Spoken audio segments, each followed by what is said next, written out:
এখানে একটি ডেলের মাদারবোর্ড দেখতে পাচ্ছেন 10312 সম্ভবত মডেলটা। তো দেখেন যখন আমি অন করি বা পাওয়ার সাপ্লাই লাগাই সাথে সাথে 41 রিডিং দেয়, বা 100 আমি যখন 30 মিলি সেকেন্ডে প্রেস করি পাওয়ারটা দেখেন 105, 75, 60, 85, 35 এরকম হয়। এবং যদি আমি পাওয়ারটা ছেড়ে দিই দিয়ে সেক্ষেত্রে 41 বা 35 উঠে থাকে।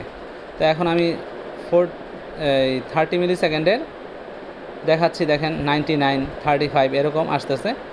আর এইখানে হিট হচ্ছে 5 ভোল্ট 3 ভোল্টের যে আইসিটা আছে এই আইসিটা হিট হচ্ছে। ওকে, তো আমরা প্রাথমিক অবস্থায় যেহেতু এটা হিট হচ্ছে তা আমরা কোনো কিছু চেক না করি ডাইরেক্ট এটা 5 ভোল্ট 3 ভোল্ট আইসিটা চেঞ্জ করে নিচ্ছি। বাট চেঞ্জ করা নেওয়ার পরেও প্রবলেম কিন্তু রয়ে গেছে এবং একই প্রবলেম শো করতেছে। তো আমরা এখন দেখতেছি যে আসলে শর্টটা কোথায়। যেহেতু আইসি চেঞ্জ করার পরেও আমাদের প্রবলেম সলভ হয় নাই, তো আমরা এখন শর্ট চেক করতেছি। 20 ভোল্ট ওকে আছে, বাট আমাদের বোর্ডে শর্ট আছে। তো আমরা প্রত্যেকটা কয়েলে আমরা শর্ট চেক করতেছি যে কোন জায়গায় শর্টটা আছে সেটা বের করার জন্য। দেখেন ব্যাটারির ভোল্টেজও কিন্তু 2.77 ভোল্টেজও পাচ্ছি, বাট তারপরেও শর্ট আছে। 20 ভোল্টও ওকে আছে। ওকে, আমরা প্রত্যেকটা কয়েলে আমরা ডায়োড মোডে চেক করব বা বিপার মোডে চেক করব। দেখেন এটা কিন্তু প্রায় 00।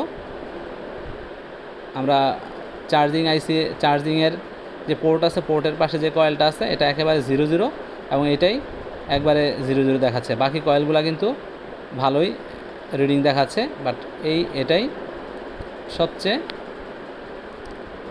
কম রিডিং শো করতেছে, 00 শো করতেছে। ওকে, তো এইখানেই প্রবলেমটা ফাইন্ড আউট করার জন্য আমরা জাস্ট এই কয়েলে আমরা ভোল্টেজ ইনজেক্ট করব।